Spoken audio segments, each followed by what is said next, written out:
Melon. Ayan, tinupak.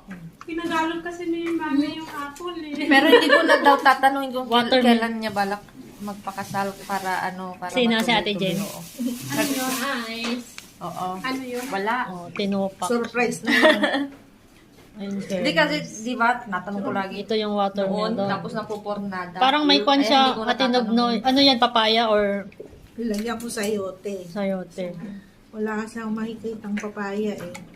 So, pwede papaya. Hindi mo sinabi. Meron pa ako sa At least dito bahay. sa inyo, madali lang. Ito lang pala, market. Ano? May dalawa pa akong... Madami, mura dito. Parang mura dito sa inyo. Eh, punta ka Kami sa lobby sa Pilipinas, baba. ano eh.